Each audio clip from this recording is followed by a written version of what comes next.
World Military and Intelligence Agencies to Remove Western Civilian Governments, by Benjamin Fulford. August 31, 2021, a decision has been made at the highest echelons of power that the world is just not working, and a wholesale revamp is needed, according to a senior European royal.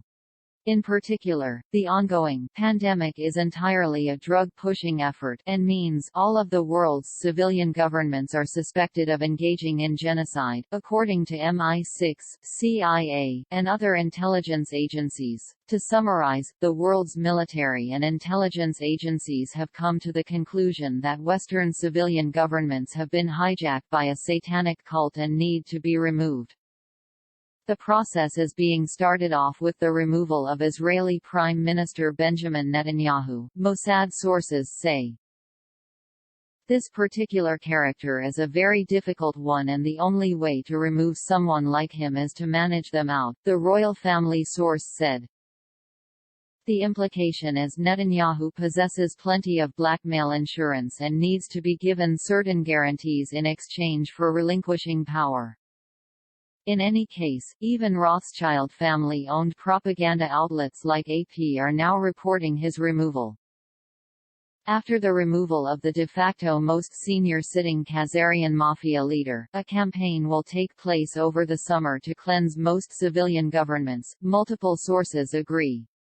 A separate MI6 source located in the Americas confirmed action on the ground saying, "Something really big is taking place now. Senior members of the cabal are going down.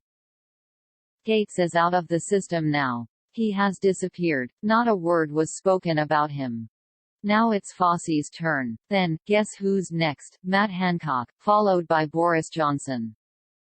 Humanity is waking up. These purges will prepare the ground for a complete revamp of post-World War II institutions including the UN and the BIS, the sources say.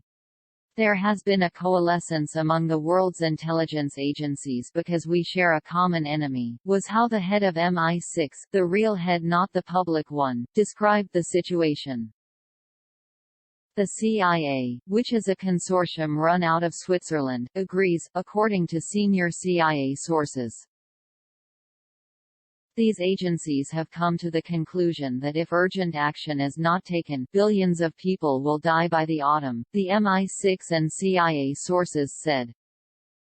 As a part of this campaign of removal, MI6 has decided to publicly name the person who ordered the murder of Princess Diana Spencer.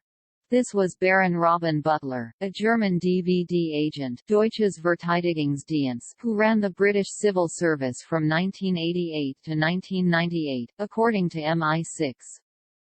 Queen Elizabeth was not involved and had him removed as soon as she found out he was responsible for the murder, MI6 says. Diana's two sons should not be without their mother, said Queen Elizabeth II. Furthermore, MI6 says all cabinet secretaries since World War II have been double agents including Simon Case, the current cabinet secretary and his predecessor Mark Sedwill. These men are both DVD agents and traitors to the United Kingdom, according to MI6. These revelations have put number 10 Downing Street in a blind state of panic, the sources said, noting their servers were down. To summarize, the DVD has been on a massive killing spree ever since World War II that culminated in their seizing of power in the U.S. in the coup d'état that followed 9.11. The execution of George Bush Sr. helped put an end to it, but the battle is not over yet. As long as we see the fake Biden presidency show and pandemic pushed in the media, we have to keep fighting. We are dealing with a cult that has run large parts of humanity literally for thousands of years and they do not plan to go quietly into the night. The rabbit hole runs very deep. Basically though, the world's military and intelligence agencies have finally realized that a cult of Sabbatian Frankist Jews really is trying to kill most of the global population. They realized the ongoing pandemic was another 9.11 or Fukushima being carried out by these genocidal fanatical lunatics. When asked, how in the name of God did these people seize the world, a senior European royal said, "The Rothschilds are particularly dangerous people, they are beyond evil." As an example of their mafia-like compromise and control system, the source described an incident where beautiful children were beheaded in front of a congregation of elite Australians who had all been drugged. All of their faces were recorded, so there is a repository of blackmail intelligence, the source said. This sort of event has taken place all over the world. In Japan too, this writer has noted over the years how only compromised politicians are allowed into positions of power. Furthermore, the Khazarian mafia plan long-term, making it very difficult for normal humans to comprehend. For example, the Rockefellers staged a ritualistic bloodthirsty orgy at the groundbreaking before the World Trade Center buildings were built, the royal family source said. The incredible extent to which this blackmail and compromise network runs is why a truth and reconciliation process is needed for the people who were unwillingly dragged into this cult. In any case, the Rothschilds are going to be told to back off and the BIS will be dissolved, the agency sources promise. The Pentagon is also on the case. According to a senior official, Gitmo is operating 24/7 processing detainees. There are 4 teams working 6-hour shifts with 3 persons in the JAG Judge Advocate General's team. There are currently tens of thousands of prisoners in a multi-level underground prison facility near the Thule, Greenland, U.S. Space Force Base, all transferred from Gitmo. Special Operations Forces and Marines are the only ones being used to make the arrests of the cabal and their minions. We can confirm that the Pentagon, the British Commonwealth, the Chinese, the Vatican, the Black Sun, the Asian secret societies, the Russians, and many other groups have decided enough is enough. A team of over 1,000 lawyers and over 10,000 medical experts have begun legal proceedings against the CDC, WHO and the Davos Group for crimes against humanity. They have full military and agency backing. U.S. President Donald Trump is involved and Trump's team is operating out of the Cheyenne Mountain Complex, near Colorado Springs, Colorado. It is a Space Force installation and defensive bunker. It is operated by the United States Space Force, the same as the Thule, Greenland, Air Base, also operated by the U.S. Space Force, Pentagon sources added. The Pentagon and CIA sources also say that Thule Air Force Base is the new Area 51. They say Russia and China are competing with the U.S. military white hats to get a solid base there. This is because of vast underground mineral reserves found there, including gold and rare earth elements. A relative of Admiral Byrd of Antarctica fame says the Thule base is the center of operations for the U.S. Space Force. We have access to off-world technology and are in constant contact with our off-world family, working side by side for the advancement and freedom of humanity, he says. It is interesting that the Knights Templar and the Black Sun members are also talking about space and UFOs these days.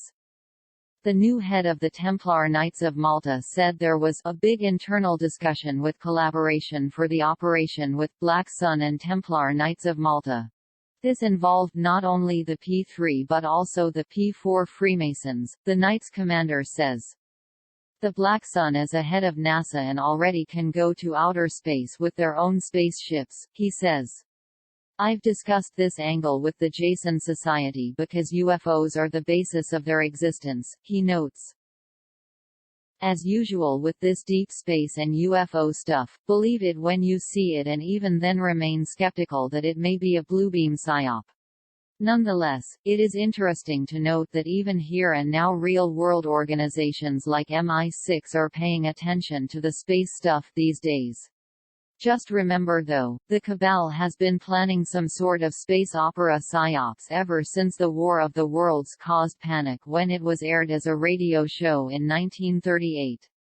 Meanwhile, back at the planet's surface, we note a continued descent into anarchy in the U.S. The articles below are just a few about the dozens and dozens of mass shootings taking place there on a monthly basis now. The overall crime rate is also skyrocketing. Part of the background for this is economic collapse. U.S. prices are now rising at the fastest pace in over 30 years while incomes have recorded the steepest drop ever. No wonder everybody is turning to silver and other precious metals. This has prompted the U.S. Mint to say, as the demand for silver remains greater than the supply, the reality is such that not everyone will be able to purchase a coin. On a side note, we received this footage from Wuhan, China. Could be just an underground gas leak explosion, but if anyone knows more significant details surrounding it, please make a note in the comments. While the situation may seem grim, especially in the U.S., we also need to look at all the good news that is out there. For example, if you talk to people who actually deal with death as a business, like funeral homes and life insurance companies, you will find out that nobody is dying more than unusual despite all the pandemic hysteria. The most lethal pandemic in decades descends on the globe with deadly mutations taking millions of innocent lives, and the life insurance companies couldn't care less, notes Jeff Harris. What this means is there has been a fundamental turning of the tide, and all the hysteria about pandemics etc. is a sign of panic and fear in the old ruling class, not reality. The other thing is that we are seeing a revival of wildlife and natural ecosystems all over the world. Giant river otters, Tasmanian devils, Siberian lynx for example have all been reported as greatly extending their populations recently. On a grander scale, a forest area the size of France has regrown over the past 20 years, creating plenty of habitats for endangered species, notably in the Atlantic forests of Brazil.